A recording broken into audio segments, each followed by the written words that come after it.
Hello, hello, hello. I am your host, Tracy Otsuka. Thank you so much for joining me here for episode number 259 of ADHD for Smartass Women. This is going to be a very different episode than anything we've ever done here. Today, I have invited my good friend, Dr. Christine Lee, to the podcast, and she's going to interview me.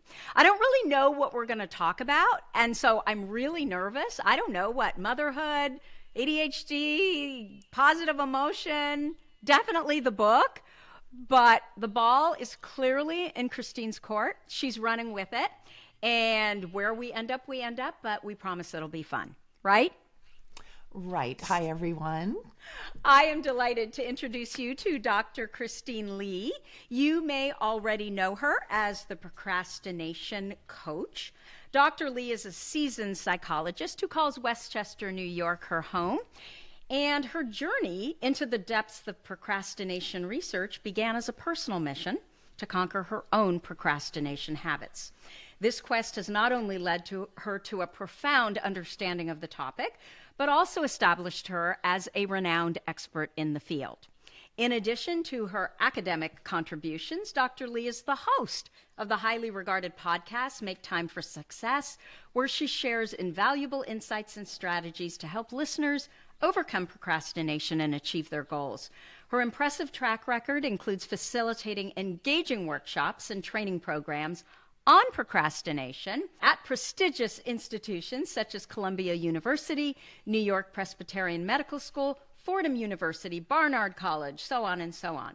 Dr. Lee's blend of personal experience and professional expertise makes her insights and teachings particularly impactful and relatable.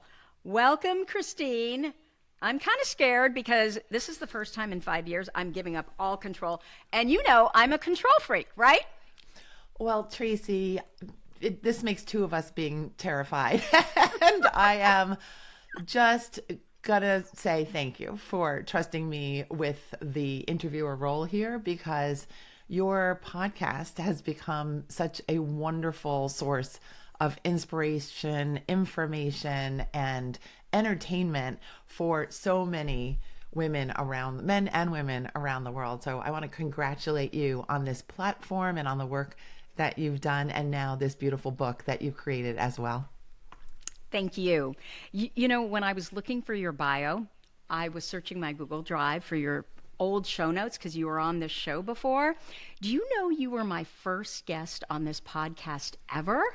I do know that. And I remember asking you to switch the time that we were recording. It's something I try not to do. And I think we were both a little bit discombobulated as a result. But I remember just being excited and being just so grateful to be your friend and colleague throughout. So thank you for having me be a friend and colleague along for your ride, because it's been amazing to see your work, your passion come to life, and to see what you've created again with this beautiful podcast. So thank you so much. Well, thank you. Okay.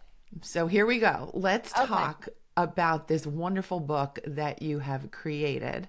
And why don't we start with the whole concept of control and what you've learned from designing the book, coming up with the book, negotiating the book, and now coming to this point where you're actually telling the world about this book, and really celebrating the book and what it means for the community of women with ADHD. How have you had to navigate your own issues around control and wanting to have everything go a certain way in this process? Let's start there. Well, it's really interesting because I am a control freak. You know, I want to make sure that I'm managing everything so that I can perform at the optimum level. And this is the first time in literally decades where I was not in control. Now, the only way I could have written this book, I knew this from the beginning, was I couldn't self-publish. If I would have self-published, it would have never gotten done. I needed a little bit of that, you know, the, what do they call it? The whip. The whip. I needed a little bit of the whip that I, Because we will often disappoint ourselves, but if there's big enough guns, we're never going to disappoint, anyone else. And so I knew I needed a publisher, and traditional publishing, and I knew it had to be a publisher that was pretty substantial. And I definitely got that with my acquiring editor, Lisa Sharkey. But the flip side to that is you're doing something you've never done before. And I could feel myself really pushing back because I wasn't leading the show. And I'm used to leading the show and doing what I want to do when I want to do it, right? That's kind of the ADHD brain. We like everything to be in this free space of when I feel like it, I'm going to do it. And I'm going to do it my way. And here, I couldn't do that. But what I realized, and I pushed back, and then I realized that, wait a minute, these people know what they're doing. Like how many hundreds of, New York Times bestsellers has, Lisa Sharkey pushed into the stratosphere? I need to just back up and back off and let them lead. And, even with dancing, like I remember my husband and we took dance classes and I couldn't not lead. That's just who I am. Like I'm a bulldozer, right? And so I really had to learn how to not lead. And the understanding I came to with myself is that, again, these people are doing this every day. They're so much better than you at it. But I also had to fight for what I knew I needed, right? Because otherwise then it wasn't going to work at all. But I needed them as much as they needed me, right? So it had to be a team. And there were things that they were always they had all this experience. So I had to sit down, shut up, and listen and do what it was that they were asking me to do. I mean, of course, it had to make sense, but it's like in the real world, right? We need both. We need both brains, right? We need the neurotypical brains because they're going to provide the structure and keep you moving forward. Like, just these amazing editors that I had the privilege of working with. And the way my brain works, it's all these thoughts. And this is an ADHD thing. They're all important. We struggle to determine, okay, which are the thoughts that really should come first and which ones should I just get rid of because I'm going to overwhelm people. But because I know that my audience, you meet one person with ADHD, you've met one person with ADHD. And so I felt like, well, they all need something different. So I want to make sure I'm throwing everything at them and the kitchen sink. But that just makes for a very confusing, very long, very cluttered book. And so I was, as much as it was really foreign to me and really difficult for me to kind of abdicate that control, I knew that they would streamline the book and literally reduce it by half and put in what was simple and clear and needed to be there. And even though they got rid of half of my stories, and sometimes I'm reading this book and I'm thinking, well, what happened to that story? Oh, they cut that too, right? Yeah. Because I would go on. And they were like, nope, we're one paragraph, 2 paragraphs. I want to interject here that having just recently gone through the book and had the pleasure of reading the book, I want to tell our listeners that the book actually is super clear. I was struck by that immediately from the first time I read the book or attempted to read the whole book. It was so delightful because there's Tracy's stories and her voice is in there. So it really comes through, but it's also super clear and intelligent without being overwhelming. And I just thought this is a wonderful piece of work. So I just wanted to share that at the top of the interview because I didn't want to leave that out because I think that would be a shame if people thought, oh, this is just going to be a bunch of nonfiction heavy stuff. It really isn't. It is a beautiful, smooth, delightful read. So that's my 2 cents there, but really take that as my fact. Editors. Trust me. Okay, let's go with what you needed from the book before you started. What did you know you had to put into the world, to put into this book before you started writing? So The reason why I wanted to write this book is obviously we want to change more women's lives. I mean, that's always the goal.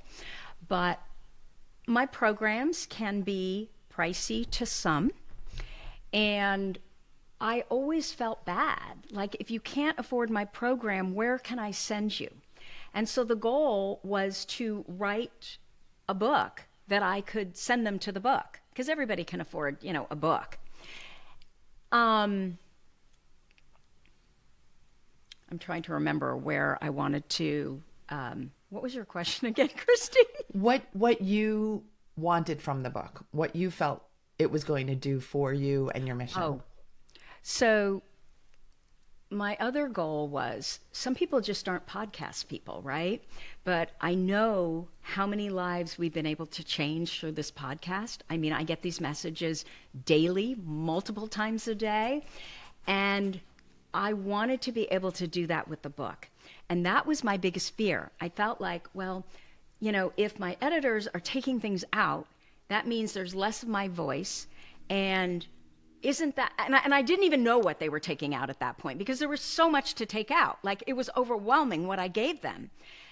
And then the way my brain works is out of sight, out of mind, right? So I didn't even realize it was taken out, because I would not take the time to go through all the edits and really figure out what was taken out.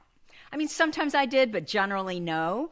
And so I just wanted to make sure that what we did with the podcast, we were actually able to do with the book.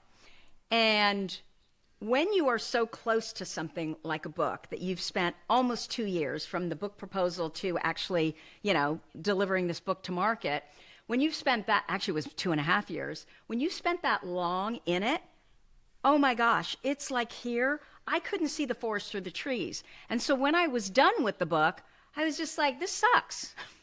This is, because it was so close. I couldn't see, had we accomplished what I really was hoping we had accomplished. And then I went to go, and I thought, when I gave it to people to read, and they said, oh, no, it's great. I just thought they were lying to me, because that's just how my brain works. Now, you're just being nice. And then I went to go visit I had never met my publishing team in person. And I went to New York, I was there, and I met them for lunch. And my editor, Maddie Polari, said to me, I am really proud of this book. I'm proud to have been part of it.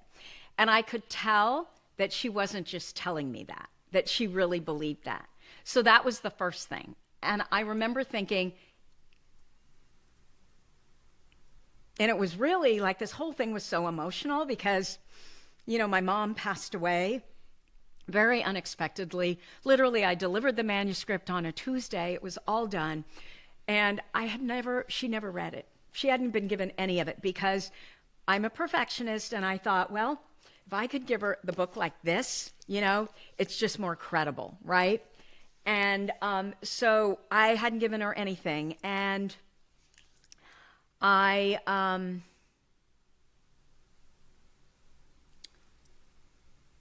thought with Maddie was, if she can be proud of this book, I can be proud of this book too.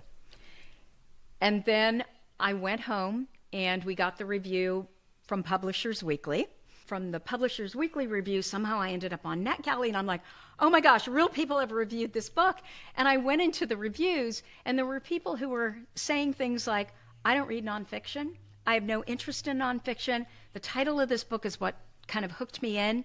And I am so glad that I read it, because it changed my life. And so when I started reading those kinds of reviews, I realized that, oh my gosh, I think we did accomplish it.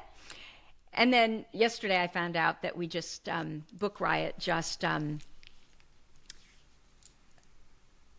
named our book, ADHD for Smartass Women, as one of the top self-help books for 2024. And of course, I didn't know who Book Riot was, and so I had to look it up. And my publishers were like, this is a big deal. And I looked it up, and I'm like, okay, it is a big deal. So I'm really proud of that. And so now, and then, I'm getting, so the book isn't supposed to be available, but for some reason, Barnes & Noble has it. And I've been getting little messages from women I don't know, who are like, I'm in the aisles and I'm crying, and I bought this book, and it's changed my life. So I know that we've been able to accomplish what we did on the podcast. And the other goal was I wanted to give them something where the whole podcast, like the most important parts of the podcast, were all in one book. So if you're like me, where I just want to get to the bottom line, I don't want to read or listen to 267 podcasts. You can go to this book and it's all in one place, the most important things. So that was really long-winded, but that would be the answer to what did I want to get out of this. Okay, sounds great. You are making me think, just in your example of one woman with lots of different ideas, big dreams, but also some self-doubt.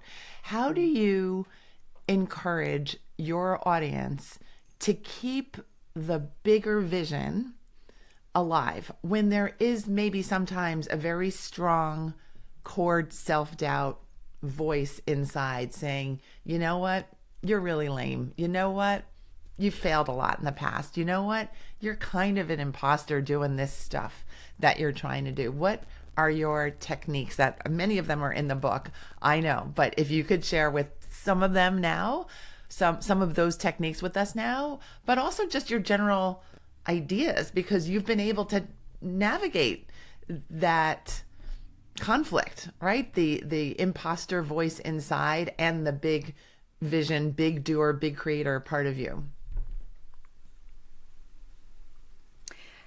I think that I am actually an example of just doing it and doing it messy and not apologizing. And I've always had this attitude that I don't know how I'm going to do it, but I'm just going to do it.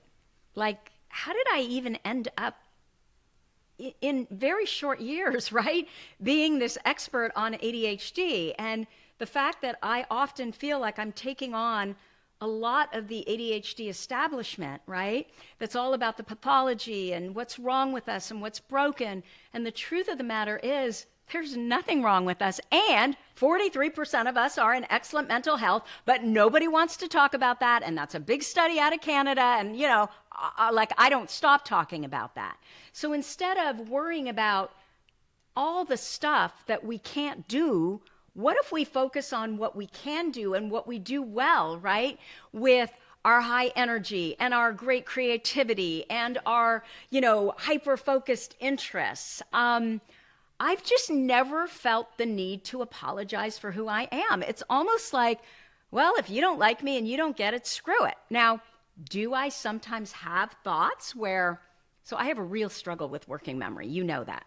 Mm-hmm. And I really believe that what you focus on just gets bigger, right? And so as I'm talking about my working memory, literally I'm thinking, why are you talking about this? Why are you talking about this? But it is a struggle. And so I am now having to put myself out there with my weakness of a pretty bad working memory. And I've written this book, but there are times when I'll be preparing for a podcast and I'm thinking, okay, they want to talk about attention. Okay, attention, what? I guess that's focus, right? Like it doesn't come natural to me. And so I will go do all the research again and I'll have it all put together for, you know, if someone's interviewing me or, you know, I'm on a podcast and it's specific. And then I will go into this book, like as a closing thought. And I will go in and I'm like, wait a minute, I said it all here. And I said it so simply. And you know, I just went on this 2-hour wild goose chase, but it was all in here. But I've forgotten that it's in here. I've forgotten that I've simplified it. So I think I'm an example of, if I go on a podcast or if I'm in an interview with media and I don't remember something, I'm just very honest about, okay, it's called a wormhole. That's what I call it. And I have on Bear app, I have a little section that is basically called, do I call it wormhole or did I change the word hole? But I feel like it's a worm that's boring into my head, you know? And that, certain words, evolutionary. Why can't I remember the word evolutionary? There are just certain words, they don't stick in my brain. Certain names like book, riot. I asked my husband 20 times, what was that again? Because It doesn't make sense. How does Riot have anything to do with a site that publishes reviews, right? That reviews books? Riot? So if it doesn't make sense, nervous system. Like, how is it that I can't remember the word nervous system, but I always get stuck? And so I have just learned to basically show the world where I get stuck. And I hired a speaking coach that you referred to me, Catherine, what's her last name? Beck. And so I asked her to she asked me, she said, okay, I want you to take a podcast episode. And I'm like, I'm going to give you this one before it's edited. And I think I bombed it. And I gave it to her, and she came back and she said, actually, when you were struggling for your words, because she believes she has ADHD too, she goes, I could relate to that so much that it made me lean in more, because instead of pretending that it didn't happen, so they'd cut it out or whatever, it was really what was most engaging, because I could see myself in you. And so I have learned to just do it, even though it's super scary, because it's to do it. And instead of thinking about myself too, thinking about that one woman out there whose life, that podcast, that interview, that whatever will change the book, like that one person who's going to read that book and it's going to change their life. And so I could go through all of the discomfort of being in a position where I had to follow and I couldn't lead and I had to, not be the one that was bossing everybody else around, right? Because it was for that one person. It wasn't about me, ultimately. I love this, and I'm so glad you're speaking more and more on not just your podcast, but on other stages as well. And I think it's great for everyone, including your own experience of your own power. I believe that for everyone who gets on a stage, really, we have to go through our greatest fears, I think, sometimes to really fulfill our own dreams and fulfill our potential. So I'm so proud of you and so grateful that you're having all these opportunities because of things like Book Riot. I'm sure there's a lot in store for you next year and the years following. When you spoke about feeling like, I think you were saying, I forget what word you were using, guilt, something like that. It made me think about that section in your book, which is a beautiful section about the nature of ADHD and women in particular.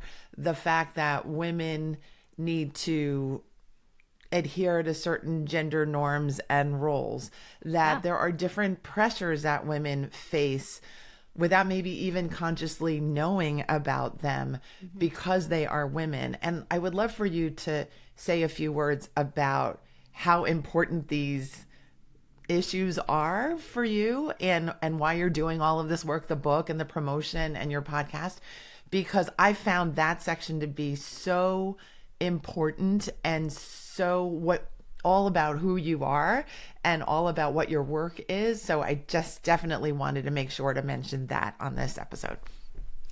So I'm all about the humor. I'm all about the positive emotion. I'm all about making things light. However, ADHD in women is a really serious subject because 24% of all women with ADHD will attempt suicide, especially the hyperactive impulsive types, which you can imagine why that would be, right? And so I don't want to, what's the word that I'm looking for? I don't want to make light of it because women struggle with certainly, suicidation. I think it's 8 times. I think it's 8 times the rate of men. But women in general with ADHD struggle so much more than men with ADHD. And that is because of society and all these roles and sexism and this idea that you can't it's not enough to take care of yourself, right?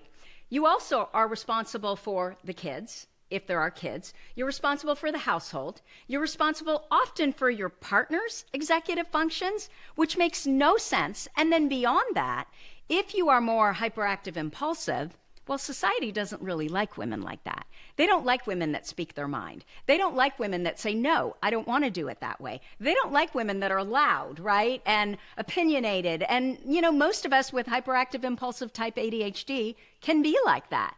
So, we're supposed to be neater. Our desks at school are supposed to be neater. We're supposed to have better handwriting. And all of that, it's just a bunch of BS. And it's all come up around, the social construct of education and then just how we live our lives as far as in partnerships, with marriage. And it's all because of that. And we have the choice to say, I'm not like that. And I don't need to be like that. What I can do, we know the ADHD brain is a brain of interest. What I can do is focus on what I'm really interested in. And then I can get help with the stuff that I'm not so good at, like maybe paying bills or maybe keeping a house clean or, getting dinner on the table, because that's not our role just by virtue of the fact that we were born with a uterus. Your partner can help you get dinner on the table, or they can, like in my household, they can get dinner on the table and then you do the other things that you do much better. So I think part of the reason why even clinicians don't understand ADHD, it's getting better. ADHD in women is that twice the amount of women have inattentive ADHD than men. And so that can look less like the hyperactive impulsive types, which is, the boys' annoying type, and girls are like that too, but they tend to they internalize their symptoms much more than boys do. And so because boys are annoying to everyone around them, they get the attention, they get the diagnoses, versus girls, even when they're hyperactive impulsive, they tend to be more hyperactive impulsive around like their speech, right? They talk a lot. They get, I've been on a couple podcasts where the women have said, oh, I was constantly in the hallway. They're constantly getting moved. I used to always hear that, Tracy would be a much better student if she'd not disturb her neighbors. That's how we are. We're really exuberant. We can be, when we're hyperactive impulsive, exuberant. We get into trouble, but it's not the same kind of trouble. It's more, a lot of us do well in school. And so they're not worried about us school-wise. It's more just, we're disruptive. The thing is, though, if girls tend to internalize their symptoms more and beat themselves up about them, and boys externalize, they get into trouble, they get in fights, they're just problems. What happens with girls is ultimately they end up being diagnosed with anxiety and depression, which may be comorbid. They may have both, but often if you treat the ADHD, the anxiety and depression goes away. So even with the good girls who are doing well in school, they're always kind of in their heads, kind of struggling to keep up, because why am I so disorganized? Why do I have to work harder than everybody? Like, I had literally sold myself a bill of goods that I was an excellent student. I was a good student, but the amount of work that I had to do compared to other people, my peers, right? Other students, was insane. I mean, I remember all the work, because it wasn't enough to just read it, whatever. I'm thinking of law school. To read the case law, I had to underline it. And then I had to highlight it. I had to write notes in the margin. So I would read it like 3 times. Then I had to put it in a notebook. Then I had to tab the notebook and do the highlight, underline in the notebook. And then from the notebook, I would finish studying with that. I would go to 3x5 cards. And then from the 3x5 cards, I would go to 1 sheet of paper. So I had the most amazing notes. So everybody wanted to use my notes. They would take the notes the night before and they would get a better grade than I did.